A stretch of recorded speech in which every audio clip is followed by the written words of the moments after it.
ظاہر ہے کہ 26ویں آئینی ترمیم کے اوپر جو پاکستان تحریک انصاف کا موقف ہے وہ بڑا واضح ہے، وہ اس کے خلاف ہے، اس کو غیر آئینی ترمیم سمجھتی ہے، اور جس طریقے سے یہ ہوئی ہے یہ پورا پروسیس ہی اس کو متنازع قرار دیتی ہے. جبکہ دوسری طرف جو حمایت یافتہ حکومتی حمایت یافتہ گروپ ہے اس کے نزدیک تو پارلیمنٹ کا استحقاق ہے اور وہ سمجھتے ہیں کہ بالکل صحیح کام ہوا ہے، اور وہ جو ہے اس کو بالکل جائز سمجھتے ہیں. تو جو آپ کہہ سکتے ہیں کہ پوری کیمپین تھی بیسیکلی یہ 2-3 چیزوں پر منحصر تھی. ایک تو جو وکلا گروپ تھا خاص طور پہ حکومت کا حمایت یافتہ، ان کو یہ نظر آ رہا تھا کہ سب کچھ ہرا ہرا ہے. کیونکہ ان کو گرانٹس مل رہی تھیں، ان کو پلاٹس مل رہے ہیں، نئی سوسائٹی بن رہی ہے وکلا کی، اور اس کے ساتھ ساتھ ان کو جو ہے ظاہر ہے بہت سے ایڈوانٹیج ہیں. اسٹیبلشمنٹ پیچھے اپنے بہت سے کام، کروڑوں کے کیسز، ہر طرح کے عہدے، پروموشنز، تو یہ سب کچھ جو ہے ایک طرف یہ آپ کو لالچ نظر آتے ہیں. تو دوسری طرف پی ٹی آئی کے جو حمایت یافتہ گروپ تھا اس کے پاس کون سی چیزیں تھیں جو کہ لالچ تھا؟ ان کے پاس تھا جی عمران خان کا نام، اس کا نظریہ،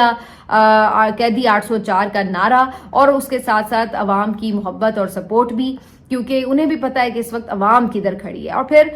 سب سے بڑی چیز جو یہ ہے کہ اس گروپ کے لیے جو اس وقت سب سے بڑا چیلنج تھا، یا جس کے اوپر ان کی کیمپین بیسیکلی پوری آپ کہہ لیں کہ انحصار کر رہی تھی، وہ تھی کہ آپ کی عدلیہ جو ہے جس طریقے سے اس کو کمپرومائز کر دیا گیا ہے بالکل، اور اس کی آزادی کو بالکل سلب کر لیا گیا ہے. تو اس کے لیے ایک جد و جہد کا جو ایک نشان ہے، جو ایک راستہ ہے، اس کی طرف لے جانا، تو یہ ان کی گروپ کا تھا. تو اب دیکھا جائے تو جو ان کے نعرے ہیں وہ زیادہ تر اسٹرگل کی طرف کے نعرے ہیں کہ جی آپ اسٹرگل آپ کو کرنی پڑے گی اگر یہ گروپ جیت رہا ہے. جبکہ دوسری طرف جو حکومتی حمایت یافتہ گروپ تھا اس کی طرف جو آپ اٹریکشنز دیکھیے تو وہ تو سب کچھ وکیلوں کو ہرا ہرا نظر آئے، اور ان کو تو یہ لگے کہ جی یہ کام ٹھیک ہے کہ آپ مراعات لیں، اپنے پیسے کھڑے کریں، اپنی گرانٹس کھڑی کریں اور سکون سے زندگی جئیں، عہدے لیں. کیا ضرورت ہے آپ کو عدلیہ کو آزاد کرانے کی، یا 26ویں آئینی ترمیم کے اوپر کوئی اسٹرگل کرنے کی، کوئی تحریک چلانے کی، یا کوئی ملک میں جمہوریت اگر ختم ہو رہی ہے، یا ملک میں اگر آئین جو ہے اس کو اس طریقے سے تار کر دیا گیا ہے تو ان کے اوپر ہمیں کیا پڑی ہے کہ جی ہم جا کے یہ کریں. تو یہ بڑا واضح ڈفرنس تھا اس وقت نظریاتی قسم کا، اور یہ بڑی خوشگوار حیرت ہوئی ہے کہ یہاں پر جو وکلا ہیں انہوں نے جو زیادہ آپ کہہ لیں کہ اپنا وزن ڈالا ہے وہ انہوں نے نظریے کی طرف ڈالا ہے، اور یہ ایک خوش آئند بات بھی ہے اور پر امید بات بھی ہے کم از کم. اب اس کے فیکٹرز کیا ہیں؟ کیوں ایسا نظر آتا ہے کہ پی ٹی آئی کو یہ کامیابیاں ملی ہیں، یا پی ٹی آئی کے حمایت یافتہ گروپ کو یہ کامیابیاں ملی ہیں؟ تو میری نظر میں اس کے 3-4 بنیادی فیکٹرز ہیں. پہلا فیکٹر تو ڈیفینیٹلی یہ ہے کہ عمران خان صاحب کا نام ایک پارس کی طرح بن چکا ہے کہ جس کے ساتھ جڑتا ہے اس کو کامیابیاں بھی ملتی ہیں، اس کو شہرت بھی ملتی ہے، اس کو بلندی ملتی ہے. تو وہ ایک نام کا جڑنا، عمران خان کی حمایت اس کو حاصل ہونا، یہ ایک بہت بڑا فیکٹر تھا جس کی وجہ سے جو پی ٹی آئی کے حمایت یافتہ لوگ تھے ان کی آٹومیٹکلی جو ہمدردی تھی اور جو ووٹ سپورٹ تھی وہ اس طرف گیا. دوسری جو اس کی وجہ ہے وہ وکلا، نوجوان وکلا ہیں، اور نوجوان اگین گیم چینجر ثابت ہوئے ہیں یہاں پر، کیونکہ اگین جو آپ کی یوتھ ہے اس کا جو پورا سینٹیمنٹ ہے وہ آپ کو پتا ہے کہ پی ٹی آئی اور عمران خان کے ساتھ ہے. تو اب اس دفعہ ہر سال ظاہر ہے کہ نئے جو وکلا ہیں وہ انرولڈ ہوتے ہیں، رجسٹرڈ ہوتے ہیں، تو اس میں جو ہر دفعہ نیا نوجوان وکیل آتا ہے، شامل ہوتا ہے، وہ آٹومیٹکلی جو ہے اس کا رجحان وہ آپ کو پتا ہے پی ٹی آئی کی طرف ہے. تو اس دفعہ یہ جو نئے رجسٹرڈ وکلا ہیں اور جو نئے آپ کہہ لیں کہ یوتھ والے وکلا ہیں، انہوں نے آ کر گیم پلٹی ہے، اور اس طرح جو یہ پرانے کھاپڑ بابے بیٹھے ہوئے ہیں جو کہ بہت ویسے تو گھاگ قسم کے ہیں، بڑے تجربہ کار قسم کے ہیں، اور بڑے آپ کہہ سکتے ہیں کہ منجھے ہوئے لوگ ہیں اپنی فیلڈ کے، لیکن اس کے باوجود بھی ان وکلا نے، نوجوان وکلا نے ان کو دھول چٹائی ہے. اور یہ کچھ مجھے ویسا ہی منظر لگتا ہے جو آج کل ہم یونیورسٹیوں میں دیکھ رہے ہیں نا کہ جو نوجوان ہیں وہ قابو نہیں آ رہے ہیں، وہ نہیں سنبھالے جا رہے کسی سے. تو یہ والی جو صورتحال ہے یہاں پہ وکیلوں میں بھی ہے کہ جو نوجوان وکیل ہے نا آپ کا، وہ آپ کا فل پرجوش بھی ہے، اور وہ آپ کی عوام کے ساتھ اور نظریے کے ساتھ کھڑا. اور یہ یقین مانیے یہ بڑی حوصلہ افزا بات ہے. مطلب اس دور میں اگر ہم یہ دیکھیں کہ ہمارے نوجوان جو ہیں وہ ایک تو اتنے باشعور ہوں پولیٹیکلی، دوسرا وہ جد و جہد پسند کرنے والے ہوں، تو اس سے اچھی بات اور ہو ہی کیا سکتی ہے. مطلب ہم تو یہ کہہ رہے ہوتے ہیں کہ یار بچے آج کل کے بڑے وہ آ رہی ہے جنریشن بڑی نازک سی آ رہی ہے، یا جی بڑا سہل پسند قسم کے لوگ ہیں، لیکن آپ دیکھیے کہ وہ ٹف جو ایک ایڈونچر ہے یا جو ایک چیلنج ہے اس کو قبول کر رہے ہیں بجائے اس کے کہ وہ کوئی مراعات یا لالچ کی طرف جائے. تو میرے لیے تو یہ بہت بڑی ایک حوصلہ افزا بات ہے. اور پھر جو اس میں ایک اور یقینی طور پر فیکٹر نظر آتا ہے وہ انتظار پنجوتا صاحب کا بھی آتا ہے, جو کہ جب واپس آئے ہیں خود بھی جس طرح سے جبری طور پر لاپتہ کیے گئے اور پھر جو ان کے اوپر ٹارچر ہوا, پھر جس حالت میں وہ بازیاب ہوئے, اس کے ساتھ بڑی مشکل سے وہ ریکور ہوئے, لیکن اس کے باوجود وہ پھر عزم اور حوصلے کے ساتھ کھڑے ہو گئے. عمران خان صاحب سے ان کی ابھی تک بھی ملاقات نہیں کروائی گئی, اس پہ بھی پابندی ہے, لیکن اس کے باوجود بھی وہ دوبارہ سے اسی حوصلے اور عزم کے ساتھ کھڑے ہوئے. اور جب عمران خان صاحب کی طرف سے انہیں یہ عہدہ دیا گیا کہ انہوں نے اب یہ وکلا ونگ جو ہے اس کو دیکھنا ہے, تو انہوں نے اس کو بڑے جس کو کہتے ہیں نا پوری محنت اور جاں فشانی کے ساتھ اس کو قبول کیا چیلنج کو, اور پھر انہوں نے پہلے ہی اپنے امتحان میں ڈیلیور کر کے دیا ہے. پہلا ہی جو ان کا امتحان تھا اس میں کامیاب قرار پائے. تو جو تیسرا اہم فیکٹر تھا وہ یقینی طور پر انتظار پنجوتا کا تھا, ان کو یہ کریڈٹ جاتا ہے. تو بہرحال جی آج جو منظر تھے یہ بھی بڑے دلچسپ تھے دیکھنے والے. مطلب آج جو جوش تھا, جو آج نعرے تھے, جو آج ایک اکٹھ تھا وکلا کا, وہ یقینی طور پر آنے والے دنوں میں حکومت کے لیے ایک خطرے کی گھنٹیاں ضرور بجا رہا ہے. وجہ یہ ہے کہ جس انداز سے آج وکلا نے اپنا رسپانس دیا ہے, اب یہ صرف آج کی حد تک تھا, نعرے بازی کی حد تک تھا, جیتنے کے لیے تھا, یا آگے بھی اس کو لے کے چلنا ہے, یہ تو بہرحال ابھی آنے والے دنوں میں پتہ چلے گا. لیکن بہرحال آج جو منظر تھے ہر طرف ایسے لگ رہا تھا کہ قیدی 804 ایک دفعہ پھر دفعہ نافذ ہو چکی ہے 804, اور وہی جو نعرے ہمیں اور روایتی جوش جذبہ عمران خان کی رہائی کا جو ایک عزم تھا وہ وکلا میں نظر آ رہا تھا, اور اس کا اظہار بھی کر رہے تھے اپنی تقاریر میں. تو بہرحال جی یہ اس لحاظ سے ایک بھرپور دن تھا. لیکن آج اس دن میں جو ایک تھرتھلی مچائی وہ مہر شرافت صاحب کی ٹویٹ کی تھی, جس کے بارے میں میں نے آپ سے پچھلے ولاگ میں ذکر بھی کیا, اور انہوں نے بتایا کہ جی بڑے برے حالات میں عمران خان صاحب کو رکھا گیا ہے, اور ان کی جیل سے متعلق انہوں نے بڑی خوفناک اور تشویشناک قسم کی خبریں دیں. لیکن اس خبر کے چند ہی گھنٹوں کے اندر مختلف جو ذرائع پی ٹی آئی والوں نے بھی اپنے دوڑائے, تو ان میں سے کوئی بھی اور پی ٹی آئی کا بندہ ان کے ساتھ کھڑا نظر نہیں آیا کہ یہ درست بات کہہ رہے ہیں, یا ان کے بھی سورسز نے ایسی کوئی بات ملتی جلتی کنفرم نہیں کی,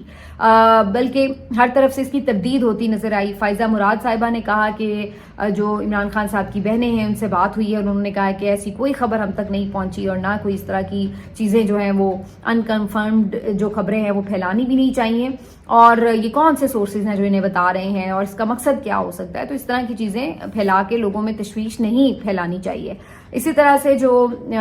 دیگر پی ٹی آئی کے رسپانسبل لوگ ہیں, شیخ وقاص اکرم ہیں, ان کی طرف سے بھی ڈینائل ہی آیا, اور انہوں نے کہا کہ جو ان کی جتنی کیپیسٹی تھی انہوں نے اپنے مطابق بھی چیزوں کو سرچ آؤٹ کیا, اور وہ بھی اس نتیجے پہ پہنچے کہ اس طرح کی سچویشن نہیں ہے جو کہ مہر شرافت علی بتا رہے ہیں. بہرحال انہوں نے کہا کہ ہم ظاہر ہے اس کے اوپر دیکھ رہے ہیں, اور اگر کچھ اس طرح میں پتہ چلتا ہے تو فوری طور پر اس کے اوپر ہم رسپانس دیں گے. اور پھر ہر طرف سے تقریباً یہی سمجھ میں آیا کہ مہر شرافت علی صاحب کو جس نے بھی بتایا ہے یا انہوں نے جیسے بھی یہ ٹویٹ کیے, بہرحال یہ شاید کوئی اس طرح کی حقائق پر مبنی ٹویٹ نہیں تھی. اور فیصل چودھری صاحب جو عمران خان صاحب کے وکیل ہیں, انہوں نے پھر ایک اور ٹویٹ کیا, اور انہوں نے یہ کہا کہ آج عمران خان صاحب کی ان کے بیٹوں سے بھی بات چیت کروا دی گئی ہے فون کے اوپر, اور ان کے حالات جس طرح کے بتائے جانے اس طرح کی کوئی بات نہیں ہے. جیل میں باقی چیزیں جو ہیں وہ نارمل اور روٹین کے مطابق ہی چل رہی ہیں. تو فیصل فرید صاحب نے یہ اس کے اوپر ایک کنفرمیشن کی ٹویٹ بھی کی, جس سے سب کو تھوڑا حوصلہ بھی ہوا. لیکن یہاں پر میرے لیے ایز اے جرنلسٹ یہ بات بڑی حیران کن ہے کہ بشرا بی بی سے ملاقات ہو یا بیٹوں سے فون پر بات چیت ہو, یہ تو جب نارملی ملاقاتیں ہو بھی رہی تھیں اس وقت بھی یہ دونوں کام نہیں ہو رہے تھے. تو اب کیسے اس بات پہ یقین کر لیا جائے کہ اب جب کہ ایک سختی کی ہوئی ہے اور عمران خان صاحب کی ملاقاتوں پر پابندی لگائی ہوئی ہے, وہاں پر وہ کام بھی وہ کر ڈالیں گے جو کہ اس سے پہلے وہ نہیں کر رہے تھے. تو یہ تھوڑا سا ہو سکتا ہے کہ ایسا ہی ہو, میں یہ نہیں کہہ رہی کہ نہیں ہے, لیکن میں ایک جرنلسٹ کے طور پر میرے ذہن میں یہ سوال ضرور آتا ہے کہ یہ کیسے ممکن ہے کہ پہلے تو وہ کروا نہیں رہے تھے, اب یکا یک اتنے اچھے بچے بن گئے کہ جی اب جب کہ کوئی پوچھنے والا بھی نہیں, کوئی وکیل آ کے باہر بتانے والا بھی نہیں ہے کہ ہاں بھائی بات ہو گئی ہے, تو اب وہ کیوں بات کروا رہے ہوں گے یا ملاقات کروا رہے ہوں گے. تو بہرحال اب یہ سارے جو سوالات ہیں اس کے جواب تو اسی وقت مل سکیں گے جب خان صاحب سے کسی کی ملاقات ہوگی, تو ہی پتہ چلے گا کہ ایگزیکٹلی حالات تھے کیا. فیصل چودھری صاحب ظاہر ہے غیر ذمہ دارانہ بات تو نہیں کرتے, انہوں نے اگر یہ بات کی ہے تو یقینی طور پر کچھ ان کے پاس اس کے بارے میں سالڈ انفارمیشن ہوگی. لیکن یہ میرے لیے حیرت کی بات ہے کہ